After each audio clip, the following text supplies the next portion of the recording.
It's a great honor to be here amongst you and say a few things about healthcare in general. And based on the organization's name, my talk was geared towards women, but doesn't mean men are excluded, and some of the stuff that I'll be talking about applies to men as well. So just don't feel left out. Just a few words about myself.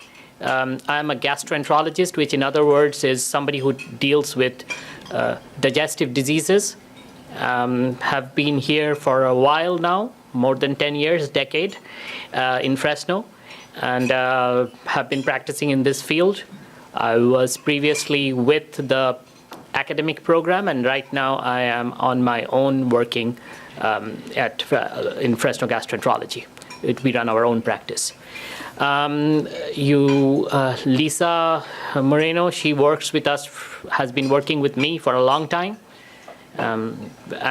She will introduce herself, but she is a great asset working in gastroenterology for a good part of decade and a half, and has been a friend, colleague, and in more than one ways helping me to run what I do. So with that in mind, I can probably go ahead, and I've kept the formal portion of the talk to minimal, and you guys can stop me at any point and ask me anything that is relevant. The purpose of this talk is to be interactive, and so long as we can have questions and answers, and after the talk also we'll have opportunity for doing that, and anything that we can assist with in terms of information as well as things about digestive diseases in general, we can talk about. Obviously, the time of the talk does not allow me to talk at length, which is a good thing. You really don't want to hear me while having lunch a long time, but I will try to keep things brief. So the question comes up is that why women? And as I told you that initially it was when I first made this talk, that was almost a year, 2 years back, when I looked at this topic when somebody else asked me to talk about women and digestive diseases. It was interesting for me to find a lot of statistics which were, educated me in this process. So there is a difference in how the utilization of healthcare in general is done by different people across our country. And we found that, in generally speaking, women are more responsible for taking care of their own health compared to us men. Sorry, men. I belong to that group too, so I'm not saying that I'm exempt, equally bad. So they tend to be more conscious about what they are supposed to do at a timely manner. And, in terms of how physiology and the anatomy of the human body is, that makes it much more easier for healthcare providers to take care of issues that can be prevented. Because one of the things that we have learned over the last 50 so odd years, that the healthcare has become a niche and a biggest expender of the GDP and the things like that, is that prevention is probably much, much, much more effective than all the ritzy and glitzy cures that we have perfected, from pills all the way to tests. So prevention is probably the most effective strategy in most of the diseases that have burdened our society, especially the chronic diseases. Having said that, there are certain diseases that are more obvious in women compared to in men, and that makes it a little more challenging in order to take care of this issue. So when I talk about the diseases that have got higher prevalence, I talk about, this is a term that is probably a medical term in the form that it's a functional bowel disorder. What does that mean? So what that means is that it's a disorder that affects how the body normally, or the digestive system normally functions. It doesn't mean one is crazy. It doesn't mean that one is doing something weird with their diet. It doesn't mean something is wrong in what their lifestyle is all about. But again, having said that, all these things I talked about has got relevance on the bowel, because bowel is one of the biggest organs beside the skin and the blood system that we are dealing with on a daily basis, that we are putting things that are from outside into our body. So every time we are eating, we are putting stuff from the outside that is exposed to the environment in various ways inside our body. So that has got a direct relevance to how the bowel functions. Now, if one goes back to evolution and how we have evolved over millions of years, we have seen that our diet has changed. Our diet has become, from the point of time immemorial, that it has gone from being more natural to becoming more processed. For those of us who are getting on in years, we remember that at a time when a gallon of milk could be kept outside or inside the fridge for 3 days at max. Now you can keep it for a month, no problem. So maybe some of you can wonder why so. What is happening that is making it stay that long? So obviously some sort of processing is happening. And that processing, does it have relevance to our health? And obviously it does, because the food that we consume is going into our system, it's getting absorbed through our body, and it is causing functional effects on various parts of our anatomy. So that's where the functional bowel disorder comes, that our functioning of the GI system is being affected by various factors. The other big thing is stress. What about lifestyle? What about how fast we eat? How quickly we eat, and what are we eating? So those are all very important things in this process.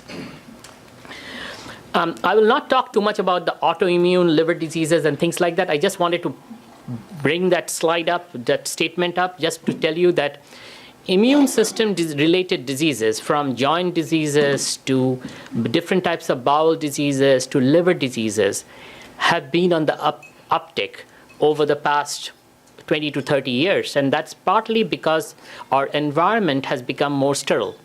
And we are not getting immunized as well as we did over, in the what was done before. So that is one of the reasons that the immune system is not being able to adapt to various types of immune diseases, and that has got a direct relevance in how the immune system related diseases present. So while liver diseases are unique in the sense that it's a big organ and it sort of bears the brunt of everything that passes through our system, it is a process that can be affected with time as we are more sort of doing things that are hurting ourselves, from medications all the way up to the food that we talked about.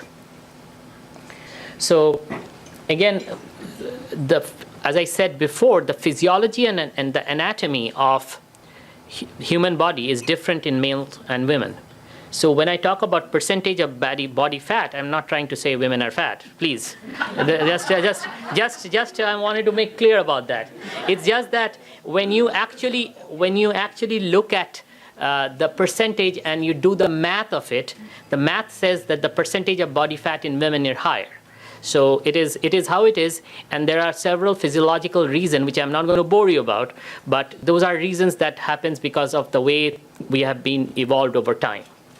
As you see, it's not only GI diseases. In generally speaking, osteoporosis, autoimmune diseases, depression, functional bowel disorder, or irritable bowel syndromes are somewhat more common. Now, is this a real common because these diseases affect women more, or is it related to lifestyle and the physiology and things that are affecting women more? The jury is still out about that. But I do think that, in general, women have to handle, in terms of stress, somewhat more issues, especially working women, compared to men, because they are taking care of their family, maybe some kids and things like that, which is a little bit different from that of men as time goes on, especially when you see their function over time, from the time they are in their teens all the way up to when they're older. So again, these have also relevance in terms of the overall presentation of the disease. I will try on this talk to talk about a couple of two or three diseases that are more common and probably most people in this room have experienced at some point or other. And it is important because these diseases kind of affect people in the population in general higher than other forms of diseases from the GI perspective. So one of the most common things that we hear about in most people is acid reflux. And while it is good that you can pass your life and reach an old age without acid reflux, in these days that would be difficult. Because eventually somebody or other during the course of their lifespan, because of their diet or lifestyle, experience some form of acid reflux. And usually they kind of shrug it off and say, okay, I must have eaten something wrong, I got a little bit of heartburn, and maybe next time it won't happen again. And there may be issues with taking over-the-counter stuff like Tums and things like that, and that results in, improvement in symptoms. But acid reflux is a very difficult disease because it affects a lot of people, and it has got a wide spectrum of presentation. And if you look at the slide, the biggest yellow is the whole reflux spectrum. And the whole reflux spectrum is oftentimes not dangerous. So you get heartburn, you get, take a Tums or say something, and then it goes away. So you'd never think of it again. You tend to have, if you had that late night pizza, you get heartburn, you tend to forget about it the next morning, and that life goes on. All of us have done that, unfortunately. But the problem with acid reflux is that sometimes it can get complicated, and complicated meaning if they become symptomatic, somebody becomes symptomatic with difficulty in swallowing, or the heartburn doesn't seem to go away. It wakes them up at night with heartburn and features suggestive of things coming up into your mouth. Those kind of things usually herald a more aggressive course or a more difficult to control course, and which would require further evaluation and maybe even therapy directed at the disease. And it is important because if you look at the bottom two aspects of this slide, you look at esophageal cancer and Barrett's esophagus. And I just wanted to talk to you a little bit about it because this is a very silent, oftentimes silent disease with bad consequences. And if acid reflux remains uncontrolled over many, many years, you can get something called Barrett's esophagus. And what does Barrett's esophagus mean? Barrett's esophagus is when the inner lining of the esophagus changes, and that inner lining change is oftentimes asymptomatic. And that inner lining change can be dangerous because over time that inner lining change can progress to the other side of that slide, which is esophageal cancer. So that's why, if somebody is having symptoms over a decade and having to take medications over the counter, and they have got lifestyle issues, and including obesity becomes a big problem in this process, they probably should get evaluated for Barrett's esophagus.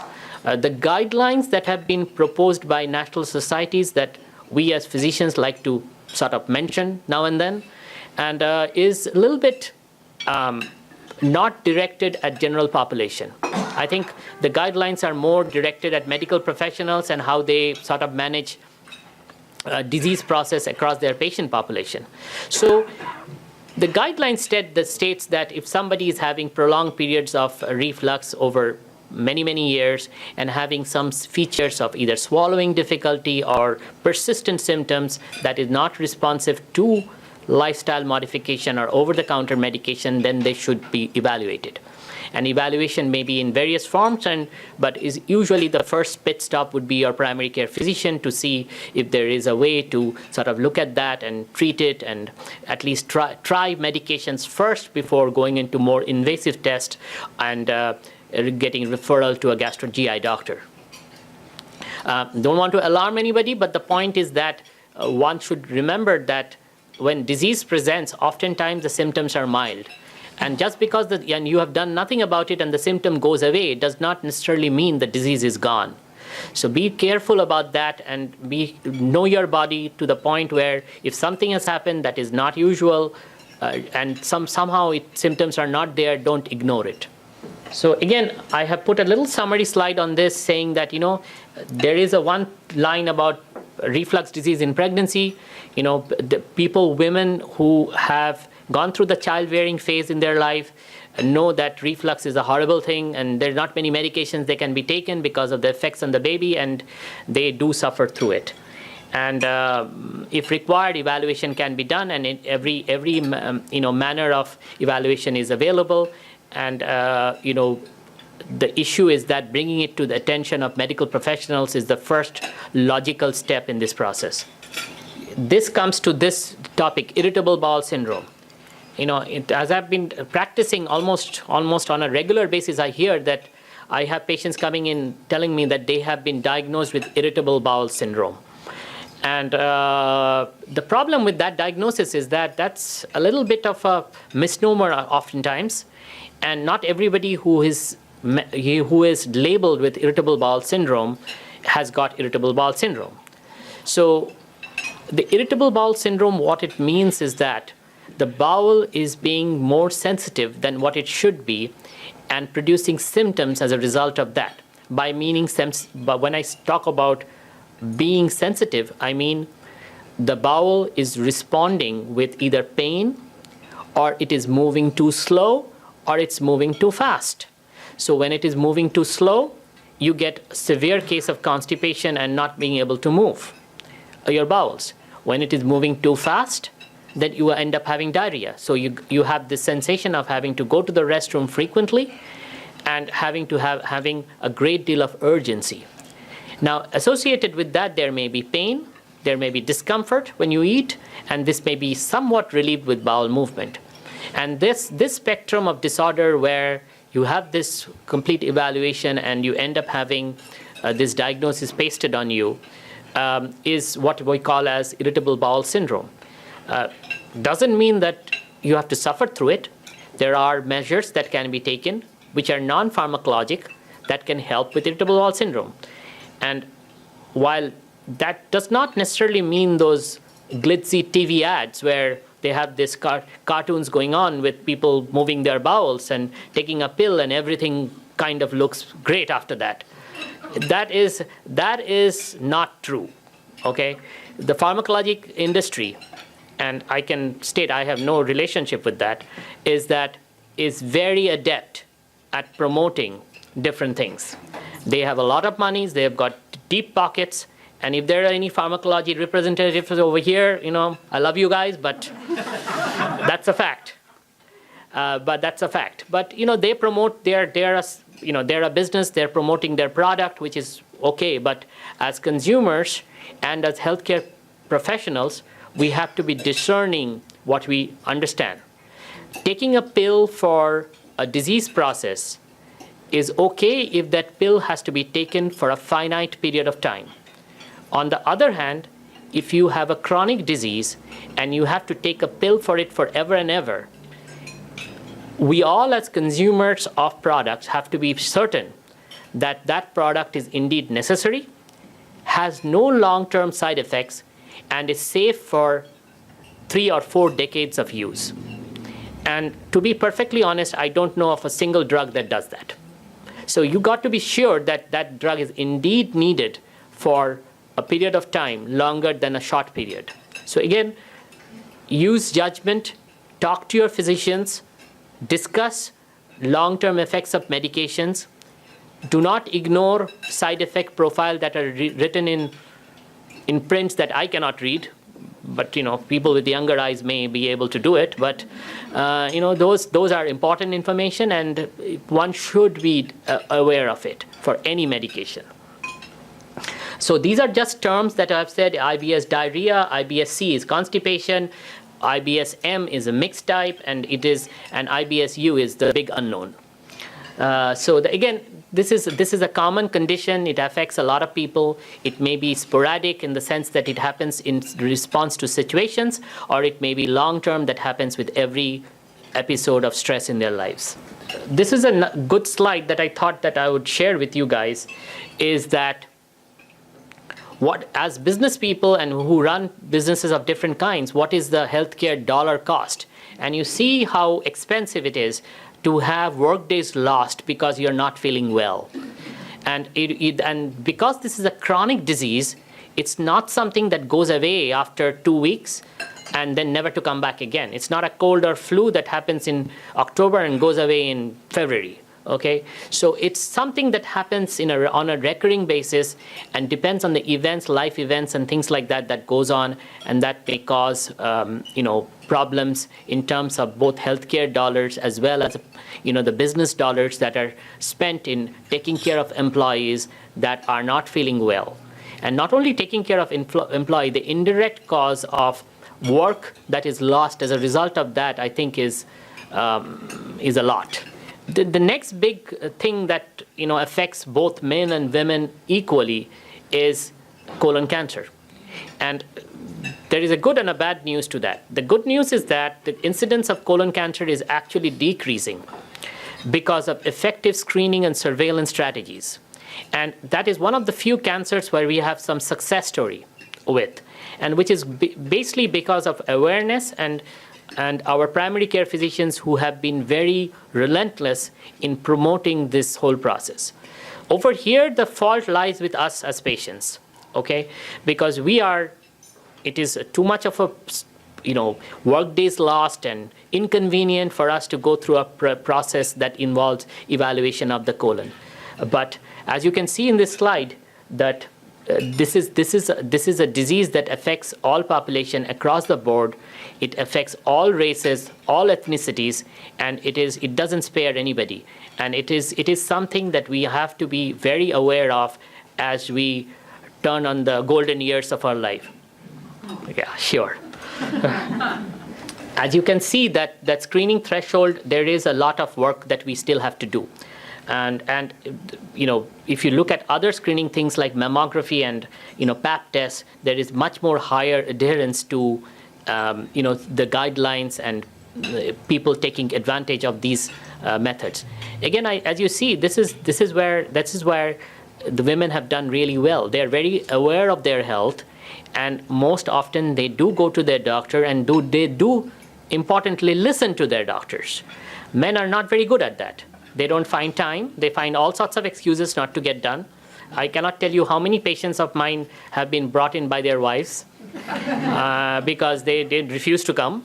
So, but which is where the buck sometimes falls through, and we have to be aware and tell any person, any friends, any neighbors that you think that would be somebody who meets the criteria or is getting older and has never had it should probably get assessed for screening for colon cancer. So the couple of things that go in favor of women is that there are hormonal things that protect against colon cancer, and that is why there is a better chances of women fighting colon cancer compared to the men. So what does screening mean? Screening means that you are using a strategy to prevent disease. So in terms of cancer, preventing colon cancer. And the national guidelines right now states that anybody over the age of 50 should have colon cancer screening tests. And it is a little bit different for African Americans. They should have it a little bit earlier based on which guidelines you look at. And there are several strategies that are used. A lot of you may have had those little placards in mail where you send a sample of your stool for testing for blood. That has been there for many, many years, and lately it has become a little more specific because of the way the testing is done and the way the test is interpreted. So that again, that's an easy test. It can be done. It's specific when it is positive, but it's not very sensitive in other words, it doesn't have a great capacity to pick up disease process. The problem with colon cancer is that all colon cancers start off with little growths called polyps. The polyps are the ones that grow over time, and it is, I would say, more than 95% of the polyps will become cancer. So if you give it enough time. So the aim of the colon cancer prevention is to find these polyps and to remove them. And that's what everything is geared towards. The problem with finding polyps is that the only way you can actually find and remove polyps is an invasive test called colonoscopy. It's a lot of fun. Don't get dissuaded. Don't listen to anybody and anybody who tells you otherwise. And I'm kidding. Okay, the test itself is not bad. Okay, the test has been there for many years. It is safe. Most of the times you get sedated unless patient desires otherwise, and it is half an hour of pure bliss so far as the medication is concerned. So that process is the best part about it. The drinking of the stuff to clean yourself out is not that great. Okay, I'm not going to make any excuses about it and try to sugarcoat it. It's terrible. But it has evolved, I must say, over the years. And at present, we are using better prep material which can be consumed in certain ways that will be a little bit easier on patients. However, having said that, it's still something that you have to take to clean yourself out. And going to the restroom 20 times is no fun, no matter which way you look at it. But it is one of the things that can save your life. Because if you do get polyps that are, big and which are precancerous, removing them endoscopically, which essentially produces no symptoms for you, can prevent the cancer from happening, prevent surgery from happening, prevent chemotherapy. It is very ugly from that point onwards once you have cancer. So that's why it is kind of very important that you consider all these steps that are there, including those steps that are non-invasive, to sort of at least give you an idea whether you've got cancer or not, and then go on to more invasive tests such as colonoscopies. Now, having said that, I would again point you to the TV ads about this thing called Cologuard. I'm sure all of you have seen it. It's a wonderful ad. It's a beautifully made ad. It has cartoons and it sounds very easy. You put it in a box, you mail it, and here it comes. The problem with all these things is that they are not very effective. Statistically, I can say, it is sensitive in 70% or 80% of cases in detecting what it is supposed to detect. But statistics are very misleading because statistics are great if it's in your favor. So if you belong to the 70%, great, congratulations. But if you belong to that 20 to 30% who do not fall within that statistical possibility, you are really stuck. You are relying on a test which is not effective. So again, it is better than nothing. It is something to be considered, but on the other hand, it will not let you sleep in peace if that's what you want to, thinking that you don't have cancer. So just remember that when you go through this process. And the most important thing that we can all blame our parents for is family history. That's not your fault at all. And I tell this to my patients, that it's not your fault. There's one thing you can call your mother or your father and tell them that it's your fault that I got this gene for colon cancer. So again, this is an important step in this process, that family history assessment. And if you have family history, please mention it to your primary care doctor or your gastroenterology, because this is where all the parameters change. And if you have a family history, you have to have frequent surveillance or screening, and you got to be people have to check you out much more frequently, and please do not ignore it because genetics cannot be altered, unfortunately.